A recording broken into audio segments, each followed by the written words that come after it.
आज इस वीडियो में लोग पॉलिटिकल साइंस के डर को कंप्लीटली खत्म करने वाले हैं और आपको बताने वाले हैं कैसे आप पॉलिटिकल साइंस में 100 में 100 ला सकते हैं। क्योंकि जो क्वेश्चन हम पढ़ रहे हैं वो एग्जाम में आ नहीं रहा है और जो एग्जाम में आ रहा है वो पढ़ नहीं रहे। जो हमारा बुक 2 है इसी के इंपोर्टेंट सब्जेक्ट याद रखना है, बुक 1 के सब्जेक्टिव को छोड़ देना है। हर बोर्ड में तीसरा जो टेंशन होता है वो होता है संविधान को लेकर के। ध्यान में कुछ ही टॉपिक को पढ़ना है, कुछ ही चीजों को पढ़ना है और वही चीज पढ़ना है जो सीधे सीधे एग्जाम में आए। उस इंसान के पास पढ़ना है जिसको पता है कि इन टॉपिक में से कहां से क्वेश्चन आते हैं। उल्टा पुल्टा सब कुछ दिमाग में पढ़ोगे सब गायब हो जाएगा और एग्जाम के टाइम पे आपको याद नहीं रहेगा क्या चीज पढ़े थे। कम पढ़ो, बार बार पढ़ो। बुक 1 में सबसे ज्यादा क्वेश्चन जो सिर्फ ये चैप्टर 6 से आते हैं, इसके अलावा कोई चैप्टर से नहीं आते हैं। बिहार बोर्ड के टीचर के भरोसे, दूसरे के भरोसे रहते हो, कभी जिंदगी में टॉप नहीं कर पाओगे। एक टॉपर से आगे पूछना, हमेशा वो सेल्फ स्टडी किया है ना। आप हजारों चीजें याद करके चले जाओ, रट लो, पूरा दिमाग में बैठा लो, एग्जाम में जाओगे आप लिख ही नहीं पाओगे, आपका दिमाग में वो चीज रह जाएगा।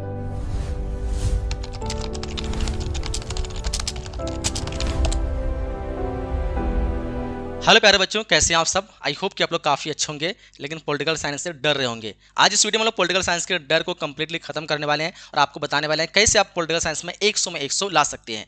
मैं राजा सर वेलकम करता हूं आप सभी का आपके अपने प्यारे से स्टडी प्लेटफॉर्म उम्मीद क्लासेस पे, और जानते हैं वो तरीका किस प्रकार से आप पॉलिटिकल साइंस में तैयारी करके बिल्कुल 100 में 100 ला सकते हैं। तो चलिए फिर स्टार्ट करते हैं। जैसे कि आप सभी को जानते हैं, किसी भी एग्जाम की आप तैयारी कर रहे हैं तो सबसे पहले आप लोगों को उसके सिलेबस को जानना है। और आप लोग पॉलिटिकल साइंस में 100 में 100 लाना चाहते हैं तो बिल्कुल आपको सिलेबस को अच्छे से समझना पड़ेगा, तभी आप 100 में 100 ला सकते हैं। बिना सिलेबस को समझे ये इंपॉसिबल है कि आप 100 में 100 ला सकें। खास करके ये वीडियो बिहार बोर्ड के लिए, क्योंकि यहाँ पे हम लोग बिहार बोर्ड को फोकस कर रहे हैं। बाकी अदर बोर्ड के लिए हैं तो भी देख सकते हैं, मैं उसके लिए अलग रूल बताने वाला हूँ। ठीक है, तो याद रखेंगे जो हमारा सिलेबस है हमारा बिहार बोर्ड का, ये 3 भागों में डिवाइड है। एक तो हमारा बुक 1 जिसमें हम लोग वर्ल्ड पॉलिटी के बारे में बात करते हैं, दूसरा हमारा बुक 2 जिसमें हम लोग इंडियन पॉलिटी की बात करते हैं, और तीसरा हमारा है कॉन्स्टिट्यूशन जिसको हम लोग संविधान कहते हैं। अगर आप बिहार बोर्ड के स्टूडेंट हैं, जो वर्ल्ड पॉलिटी है इससे काफी कम क्वेश्चन रहते हैं, मात्र 20 मार्क्स लगभग क्वेश्चन रहते हैं।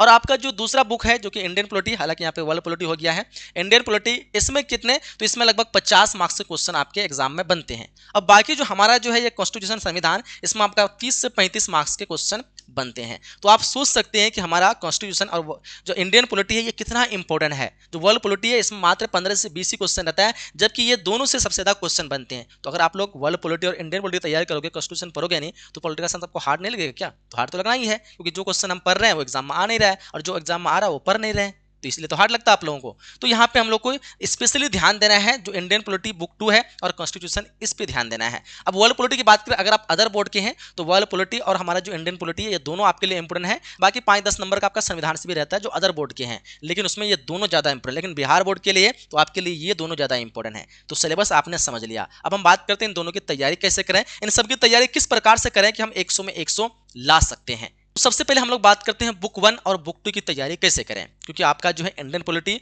और वर्ल्ड पॉलिटी दोनों है और आप बिहार बोर्ड के हैं, तो आप कैसे इसकी तैयारी कर सकते हैं। तो सबसे पहले सिंपल सा तरीका है, आप दोनों बुक के जो सारे इंपॉर्टेंट ऑब्जेक्टिव है चैप्टर बाय चैप्टर, उसको पहले अच्छे से आप लोग क्लियर कर लो। अब बोलोगे सर ये इंपॉर्टेंट ऑब्जेक्टिव कैसे में पता चल पाएगा, तो आप प्रीवियस ईयर्स के पेपर देखो, मॉडल पेपर देखो, उसमें क्वेश्चन देखो कौन कौन सा रिपीट हो रहा है। उस क्वेश्चन को देख करके आपको आइडिया लग जाएगा कौन कौन सा इंपॉर्टेंट है। लेकिन फिर भी आप आइडिया नहीं लगा पा रहे हो तो हम लोगों ने मॉडल पेपर दिया है, जो बच्चे के पास है मॉडल पेपर, बस उसी को पूरी तरह से याद कर लो। हमने सारा जो इंपॉर्टेंट सेलेक्टेड जो इंपॉर्टेंट ऑब्जेक्टिव है वो क्वेश्चन दे दिया है, लगभग 400 से 500 ऑब्जेक्टिव दिया है, और 100% गारंटी से कहूंगा एक क्वेश्चन भी आपका उससे बाहर नहीं आने वाला है। जो बच्चे मॉडल पेपर लिए हैं याद कर लेना, जो बच्चे नहीं लिए हैं यहाँ पे आपको ऊपर में नंबर दिख रहा होगा, इस नंबर पे आप लोग कॉल करके ले सकते हैं, या उम्मीद क्लासेस प्ले स्टोर से एप्लीकेशन डाउनलोड कर लीजिए, वहां से भी आप लोग ले सकते हैं मॉडल पेपर, जिससे आपकी ऑब्जेक्टिव की टेंशन खत्म हो जाने वाली है। तो ऑब्जेक्टिव किस तरह से, बुक 1 और बुक 2 याद रखेंगे, दोनों बुक के ऑब्जेक्टिव को आपको कंप्लीटली चैप्टर वाइज अच्छे से याद रखना है। और ये चैप्टर वाइज हम लोग करेस कोर्स में दे दिए हैं, आप लोग को याद करने के लिए बार बार टेस्ट लगाना पड़ेगा। जो बच्चे करेस कोर्स ज्वाइन है, आप लोग चैप्टर 1 से स्टार्ट करेंगे और 9 तक दोनों बुक के 100% आपको सारे क्वेश्चन को अटेम्प्ट करना है, बार बार टेस्ट लगाना है और खुद को रैंक 1 में लेके आना है। तो इस तरह से आप लोग दोनों बुक के सारे चैप्टर के ऑब्जेक्टिव को अच्छे से याद कर लेंगे। तो ये हो गया ऑब्जेक्टिव की तैयारी, और हमने टेस्ट में सिर्फ और सिर्फ इंपॉर्टेंट ऑब्जेक्टिव ही सेलेक्ट किया है जो बार बार पूछे जाते हैं, जो पूछे जाने की संभावना है। तो इसलिए आपको टेंशन लेना है, टेस्ट लगाना है और सारे जो है चैप्टर के इंपॉर्टेंट ऑब्जेक्टिव को क्लियर कर लेना है। तो यहाँ तक आपकी ऑब्जेक्टिव की टेंशन खत्म हो जाएगी। वैसे ऑब्जेक्टिव आप लोग को बहुत जल्दी याद भी हो जाता है, अगर आप बार बार उसको टेस्ट लगाते हैं, बार बार देखते हैं, ऑप्शन रहता है तो आप ऑप्शन देख करके फटाफट से उसको आंसर लगा देते हो, सही कर लेते हो। तो ऑब्जेक्टिव याद करना इतना टफ नहीं है। ठीक है, जब हमको पता चल गया कि 400-500 ऑब्जेक्टिव इसी को याद करना है तो जाहिर सी बात है बार बार उसको पढ़ेंगे, है ना, 1 महीना के अंदर तो सारा याद हो ही जाएगा। ठीक है, तो टेस्ट लगाएंगे और ज़्यादा याद हो जाएगा। तो ये तुम्हारा ऑब्जेक्टिव का टेंशन खत्म हो गया। अब हम बात करते हैं सब्जेक्टिव के बारे में। तो याद रखेंगे जो हमारा बुक 2 है इसी के इंपॉर्टेंट सब्जेक्टिव याद रखना है, बुक 1 के सब्जेक्टिव को छोड़ देना है। बुक 1 में सब्जेक्टिव को हमें याद नहीं करना है, उसके सारे सब्जेक्टिव को छोड़ देना है। हमें बिहार बोर्ड की बात बता रहा हूँ, ठीक है, अदर बोर्ड के तो दोनों पहले बता दिया, दोनों देखना है आप लोग को। लेकिन अगर बिहार बोर्ड के हैं आपको क्या करना है, जो बुक 1 है बुक 1 के सारे सब्जेक्टिव को खलास छोड़ देना उसको, और बुक 1 छोड़ दिया, अब बचा बुक 2, और बुक 2 के सारे जो इंपॉर्टेंट सब्जेक्टिव है बस इसी को याद रखना है। अब बोलोगे सर ये सब्जेक्टिव कहाँ, तो हमने मॉडल पेपर में दे रखा है, जो मॉडल पेपर लिए हैं इस नंबर पर कॉल करके आप लोग ले सकते हैं, जो नहीं लिए हैं वहाँ पे सब्जेक्टिव दिया हमने होमवर्क के रूप में, वो सारे सब्जेक्टिव को आपको ईमानदारी से होमवर्क बनाना है, वही सब सब्जेक्टिव आएगा, वही इंपॉर्टेंट सब्जेक्टिव है, उसके अलावा एक सब्जेक्टिव भी आपका इससे बाहर नहीं आएगा। या फिर इसका हम लोग गैस क्वेश्चन देंगे बाद में आंसर के साथ, तो आप लोग ले लेना सब्जेक्टिव क्वेश्चन। तो बस इतना इंपॉर्टेंट सब्जेक्टिव देखो और इंपॉर्टेंट ऑब्जेक्टिव देखो, हमारा तो टेंशन यहाँ तक खत्म हो गया बुक 1 बुक 2 का। अब बिहार बोर्ड में तीसरा जो टेंशन होता है वो होता है संविधान को लेकर के, है ना। संविधान में सर क्या पढ़ें, किस तरह से कौन से क्वेश्चन आएगा। ऐसा नहीं कि संविधान के सारे टॉपिक को ढेर लगा देना है और क्या कहते हैं कि 30-40 क्लास कर लिए संविधान का और दिमाग में 30-40 क्लास रह गया, सारा चीज उतर गया। संविधान में कुछ ही टॉपिक को पढ़ना है, कुछ ही चीजों को पढ़ना है, और वही चीज पढ़ना है जो सीधे सीधे एग्जाम में आए। याद रखेंगे संविधान का परिचय, इतिहास, संसद, विधानमंडल, राष्ट्रपति, राज्यपाल, उपराष्ट्रपति, प्रधानमंत्री, मुख्यमंत्री, ये 4 मुख्य रूप से टॉपिक है। इसी 4 टॉपिक को आप लोग को पढ़ना है, इसके अलावा कुछ भी नहीं पढ़ना है। ऐसा नहीं कि एक एक टॉपिक को जो है 10-10 क्लास में आपको पूरा करना है, संविधान परिचय, संसद को जो 8 से 10 क्लास में करना है, ऐसा नहीं। फिर ऐसा करोगे पता चला कि जो पढ़ोगे वो भी भूल जाओगे। उस इंसान के पास पढ़ना है जिसको पता है कि इन टॉपिक में से कहाँ से क्वेश्चन आते हैं, ठीक है, जो बिहार बोर्ड को लंबे टाइम तक पढ़ा रहे हैं। जैसे कि मैं अपने बारे में बता रहा हूँ, 8 साल से पढ़ा रहा हूँ, तो मुझे पता है कि इन सारे टॉपिक से कहाँ कहाँ से क्वेश्चन आता है। आपको यकीन नहीं मानोगे, मात्र 6 से 7 क्लास में हम लोग जो है ना पूरा सारा टॉपिक कंप्लीट कर लिए हैं करेस कोर्स में। तो ऐसा नहीं कि आपके ऊपर बोझ देने वाला हूँ, 6-7 क्लास सिर्फ ये कर लो। संविधान वाला 30 मार्क्स गारंटी, 30 से 35 मार्क्स जो पूछा जाता है ना, एक अंक भी आपका एग्जाम में छूट गया जो मैंने पढ़ाया उससे बाहर आ गया तो फिर बताना। तो हमें पता है कि क्या चीज़ें पढ़ाना है। तो ये सारे टॉपिक हमने करेस कोर्स में पढ़ा दिया है। आप लोग जो बच्चे करेस कोर्स नहीं लिए हैं, आप सभी से रिक्वेस्ट रहेगी, मात्र 349 रुपये में हम लोग करेस कोर्स दे रहे हैं, और इसमें सिर्फ एक सब्जेक्ट नहीं, आपके आर्ट्स के ऑल सब्जेक्ट की तैयारी कराते हैं, और पूरा गारंटी कहते हैं एक क्वेश्चन से बाहर से आ जाए तो बताना।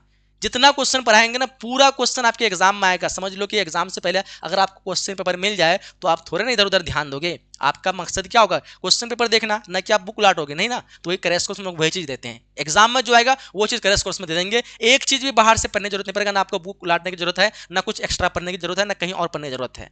बस सारा चीज जो देंगे उसी को बार बार पढ़ो और देखो 100 में 100 कैसे नहीं आता है।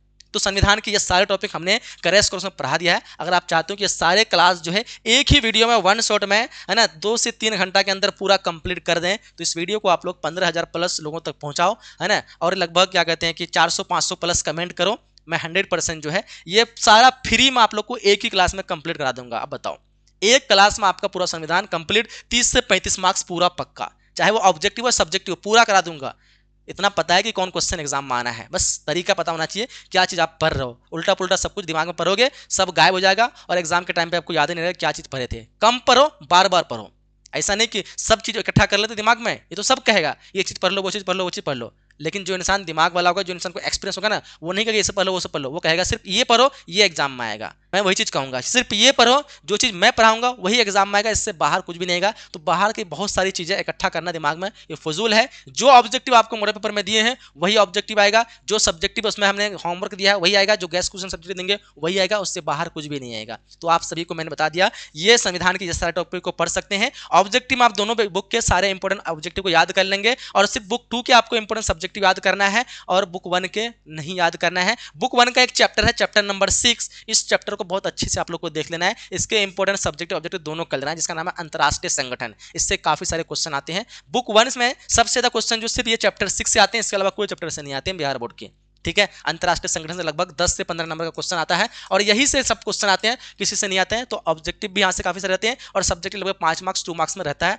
इस चैप्टर से। तो इसलिए इस चैप्टर के सब्जेक्टिव देख लेना और ऑब्जेक्टिव अच्छे से देख लेना। बाकी बुक 1 से कुछ भी आपको मेहनत करने की जरूरत नहीं है। बुक 2 के सारे देख लो, खाली बुक 1 के आप सारे ऑब्जेक्टिव को याद कर लो, ठीक है, और बुक 2 के और बुक 1 के सारे ऑब्जेक्टिव याद कर लो। सब्जेक्टिव सिर्फ बुक 2 को करना है, और सिर्फ संविधान के ये सारे टॉपिक क्लियर कर लेना है। गारंटी कहता हूँ एक क्वेश्चन भी आपका इससे बाहर नहीं आएगा, है ना। जितना मैं बता रहा हूँ बस इतना ही आप लोग को पढ़ना है। उसका देखो कहाँ से डर आपको लगता है, मंथली एग्जाम होगा ना, सेंटर एग्जाम होगा ना आपका, देख लेना ऐसा चीज देख करके, एक क्वेश्चन भी बाहर से नहीं आने वाला है। ठीक है, कुछ एक्स्ट्रा टिप्स हम लोग जान लेते हैं कैसे याद करें। चीज़ों को याद नहीं होता है, बार बार आप लोग प्रैक्टिस करो। आप लोग की सबसे बड़ी कमी क्या पता आपको, आप लोग तैयारी नहीं करते हो। किस तरह से, अपने से खुद से सेल्फ स्टडी नहीं करते हो, टीचर के भरोसे दूसरे के भरोसे रहते हो, कभी जिंदगी में टॉप नहीं कर पाओगे। एक टॉपर से आगे पूछना, हमेशा वो सेल्फ स्टडी किया है ना, अपने से होमवर्क बनाओ, अपने से उसको लिखने की ट्राई करो। ये नहीं टीचर भरोसे रहोगे, टीचर इसका आंसर क्या दिया उसी को रट रहे हैं, कभी जिंदगी में टॉपर नहीं बन पाओगे। टॉपर की निशानी होती है वो सेल्फ स्टडी करता है। तो आप लोगों को जो होमवर्क मिला है ना, जो गैस क्वेश्चन में दिए हैं, उसको आपको खुद से बनाना है। जब उसको बार बार आप लिखते हैं, खुद से बनाने की कोशिश करते हैं ना, तो वो दिमाग में आपका रहता है। लेकिन किसी टीचर का दिया हुआ नोट्स को बार बार रटोगे ना, दिमाग में इधर से रटोगे, दूसरे दिन भूल जाओगे। तो रटने का काम नहीं करना है, क्वेश्चन देखो, खुद से बनाओ। अगर ये तैयारी आपने खुद से बनाने के यहाँ पे कर लिया, एग्जाम में सबसे आगे आप होगे। आप हजारों चीजें याद करके चले जाओ, रट लो, पूरा दिमाग में बैठा लो, एग्जाम में जाओगे आप लिख ही नहीं पाओगे, आपका दिमाग में ही वो चीज रह जाएगा। तो लिखने का प्रैक्टिस करो, याद करने से ज्यादा। तो सब्जेक्ट को याद मत करो, उसको लिखो, बार बार अपने आप में टारगेट दो, मुझे आधा घंटे के अंदर, 1 घंटा के अंदर 20 क्वेश्चन का सोल्यूशन करना है। एग्जाम में कुछ ऐसे भी क्वेश्चन होंगे जो आपको नहीं आता होगा, तो जब यहाँ पे आपके प्रैक्टिस होगी ना, आराम से वहाँ पे लिख लोगे। लेकिन अगर आपने यहाँ पे प्रैक्टिस नहीं किया, याद कर लिया, एग्जाम में क्वेश्चन आता भी होगा ना, दिमाग में तो आएगा उसका आंसर, लेकिन पेन में लिखेगा नहीं आपका। तो ये चीज़ें फेस करोगे, क्योंकि आप लोग एग्जाम नहीं दिए, आपको पता नहीं है। हमें पता है, एक्सपीरियंस है इस चीज़ का, है ना। हजारों बच्चे जो पढ़े हैं, उन सब चीज़ों का एक्सपीरियंस है कि बच्चे तो याद कर लेते हैं, बाद में आके सर मुझे याद था लेकिन मैं लिख नहीं पाया, सर बहुत रोते हैं आकर के, मुझे क्वेश्चन याद था लेकिन लिख नहीं पाया, टाइम मैनेजमेंट नहीं हो पाया। ये क्यों नहीं होता है? क्योंकि आप यहाँ पे घर में होमवर्क नहीं बनाते हो, आप यहाँ पे कुछ करते ही नहीं हो, सेल्फ स्टडी करते नहीं हो, टीचर के भरोसे रहते हो और सोचो हम टॉपर बन जाएंगे, जिंदगी में नहीं बन सकते। तो आपको खुद से जो है सेल्फ स्टडी करना पड़ेगा, खुद से आपको होमवर्क बनाना पड़ेगा, खुद से लिखने की ट्राई करना पड़ेगा, तभी आप एग्जाम में बेस्ट कर पाओगे, तभी आप टाइम मैनेजमेंट कर पाओगे, कम टाइम में सारे क्वेश्चन को अटेम्प्ट कर पाओगे। जब तक सारा क्वेश्चन अटेम्प्ट नहीं करोगे तो कहाँ से 100 में 100 आएगा? तो सारा क्वेश्चन अटेम्प्ट करना है, यहाँ तक कि आपको 15-20 मिनट ऐसे आपके पास बच जाना चाहिए सारा क्वेश्चन बना करके। इस तरह से प्रैक्टिस करो होमवर्क की, घर में इस तरह सब्जेक्ट की तैयारी करो। ठीक है, संविधान वाला जो टॉपिक है उसकी तैयारी कैसी होगी, जिसकी तैयारी के लिए हमने जो क्रैश कोर्स में 6-7 क्लास करा दिया, उसी क्लास को देखो, बार बार देखो। उसके लिए हमने ऑब्जेक्टिव का टेस्ट भी लगवा दिया है, वही ऑब्जेक्टिव को देखो। संविधान का एक ऑब्जेक्टिव भी उससे बाहर नहीं आएगा। जो ऑब्जेक्टिव मैंने क्लास कराया क्रैश कोर्स में ना, उसी को देखो, उसी ऑब्जेक्टिव आएगा, उसमें टेस्ट हमने दे दिया। और जो 6-7 क्लास कराया बस उसी क्लास को देखो, मैं गारंटी करता हूँ 30 मार्क्स आपका पक्का। ठीक है, इसी में से सब्जेक्ट की तैयारी हमने बता दिया कैसे करना है। जो आपको सब्जेक्ट में दिया हुआ होमवर्क, उसको बार बार लिखने की ट्राई करो। सुबह उठो, थोड़ा बहुत देख लो, उसको याद कर लो, समझ लो। उसके बाद अपने से एक गोल सेट करो कि आज हमें जो 20 क्वेश्चन बनाना है इतना समय के अंदर बनाओ, ईमानदारी के साथ। जो भी बना फिर उसके बाद खुद से पढ़ो और देखो क्या आपको अच्छा लग रहा है, सेटिस्फाइड है। अगर आप खुद के आंसर सेटिस्फाइड अगर नहीं हो रहे हैं, तो एग्जामिनर जो आपका कॉपी चेक करे वो कैसे सेटिस्फाई होगा उससे? तो खुद का आंसर को चेक करो, क्या हमने सही लिखा है, और दूसरी जगह देखो कि इसका आंसर एक्चुअली होना क्या चाहिए। इस तरह मिलाओ, आपका ध्यान उस चीज़ में जाएगा। लेकिन रटने में आपका जवान तो बोलेगा लेकिन ध्यान नहीं जाएगा। तो इसलिए रटना बंद करो, बल्कि लिखना चालू करो। ठीक है, सेल्फ स्टडी पे ध्यान दो। और मैं गारंटी कहता हूँ ये चीज़ें आपने अपना लिया, 100% आपको 100 में 100 आएगा, इससे एक भी मार्क्स आपका कम नहीं आएगा। तो आपको समझ में आ गया हमें क्या पढ़ना है, किस तरह से तैयारी करना है, साथ ही साथ अपने राइटिंग को सुधारना है। डेली आप अच्छे से राइटिंग लिखने की कोशिश करो, इससे आप होमवर्क बनाएंगे तो आपका राइटिंग भी सुधरेगा, लिखने की आदत भी बनी रहेगी। चलो फिर इस वीडियो को हम लोग एंड करते हैं। अगला कौन सा वीडियो आपको चाहिए, किस टॉपिक पर, है ना, किस सब्जेक्ट पर, आप लोग कमेंट बॉक्स में जरूर बताइएगा। इस वीडियो को आप लोग लाइक करिए, अगर ज़्यादा से ज़्यादा बच्चे इस वीडियो को लाइक करते हैं, शेयर करते हैं, कमेंट करते हैं, तो मैं आप लोगों की जो संविधान के सारे टॉपिक है वो बिल्कुल फ्री ऑफ कॉस्ट में 1 शॉट में आपका पूरा करा देने वाला हूं, जो कि उसका भी टेंशन आपको खत्म हो जाने वाली है। बाकी जो क्रैश कोर्स की जितना क्रैश कोर्स में पढ़ा रहे हैं उतना पढ़ो, 10 इंपॉर्टेंट ऑब्जेक्टिव क्लास लेंगे, 10 इंपॉर्टेंट सब्जेक्ट क्लास लेंगे, और गारंटी से कहेंगे एक क्वेश्चन भी बाहर से नहीं आएगा। ऐसा नहीं कि पूरा सिलेबस का आपके ऊपर बोझ देंगे, पूरा चैप्टर पढ़ो सब कुछ पढ़ो, और पता चला कि फुल कोर्स में कुछ पढ़े नहीं और क्रैश कोर्स में इतना लोड पढ़ लिए कि पता चला कुछ याद ही नहीं रहा। कम करो, वो पढ़ो जो एग्जाम में आएगा। 20 क्लास कराएंगे, 20 क्लास से एक क्लास भी आपको एक्स्ट्रा में नहीं करना है, उतना ही क्लास करना है, वो सारा क्लियर हो जाएगा आपका। ठीक है, चलो फिर बाय बाय, टेक केयर, मिलते हैं अगले क्लास में। जब तक के लिए जय हिंद, जय भारत। आप सभी से रिक्वेस्ट है, क्रैश को जो ज्वाइन नहीं किया ज्वाइन कर लेना, प्ले स्टोर से उम्मीद क्लासेस ऐप को डाउनलोड कर लेना। कोई भी दिक्कत है, यहाँ पे नंबर है ऊपर में, नंबर पे आप लोग कॉल कर लेना। ठीक है, अगले क्लास में मिलते हैं, जब तक के लिए जय हिंद, जय Bharat and thanks for watching.